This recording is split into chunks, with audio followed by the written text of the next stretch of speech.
इसलिए खत्म ही कर दिए। जब हमारा भेष हुआ साधु का और जब संत का भेष ग्रहण किया संतों के दरबार में, तो सब खत्म हो गया।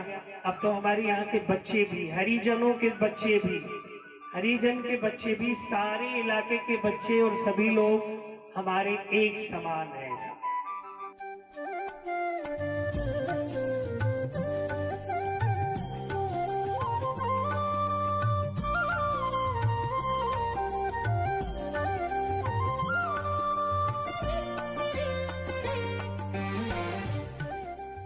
वो चली गई हरिद्वार।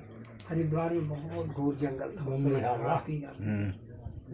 तो उधर गए तो वो लोगों ने कहा कि हमने कहा हमें ऐसी कोई गुफा बताओ यहाँ, उसमें बैठेंगे हम। तो किसी ने कहा कि सीधे चले जाओ, शिवानंद जी रहते हैं वो ऋषिकेश में। शिवानंद जी 6.5 फुट के ऊंचे थे, उन कुटी में शेर बैठते थे। वहाँ गए, वो समझ गए, उन्होंने फिर हमें खिचड़ी खिलाई, रखा। फिर इसके बाद 15-20 दिन हम रहे। फिर वो जा रहे थे बद्रीनाथ खोबे संत। तो हमने उनसे कहा कि हमें बद्रीनाथ पैदल जाने दो। पैदल जाओगे तुम, छोटे से गिर पड़ोगे, पहाड़ बहुत लंबे लंबे। हाँ, जब इतनी व्यवस्था है तो जाएंगे। तो फिर उनके संगे चले गए। तो 3 महीना में बद्रीनाथ, केदारनाथ, गंगोत्री, ये सब पैदल ही पैदल दर्शन करके आए। फिर आ गए उन्हीं के पास। फिर उन्होंने हमको टिकट कटा करके वृंदावन भेजा। बोले तुम्हारा यहाँ नहीं, तुम्हारा वृंदावन ही इष्ट है, सिद्ध मांग।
राम नाम जप लीजे प्राणी, राम नाम जप लीजे प्राणी, को काम न आए काहे बिना कहा जा रही।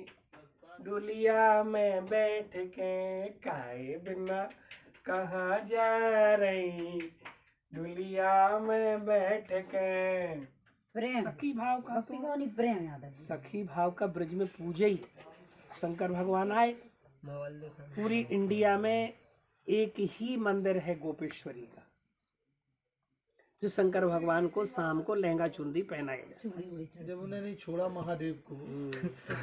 पर सखी भाव अंदर की उपासना है, बाहर की नहीं है, बाहर की नहीं।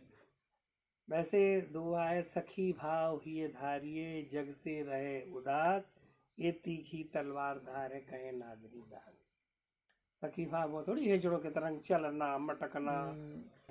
सखी भाव आत्मा का सूफी संत होते हैं, इस्लाम धर्म में भी होते हैं, वे सब सखी भाव के ही होते हैं। सूफी संप्रदाय पूरा मलिक मोहम्मद जायसी वाला सब सखी भाव के हैं।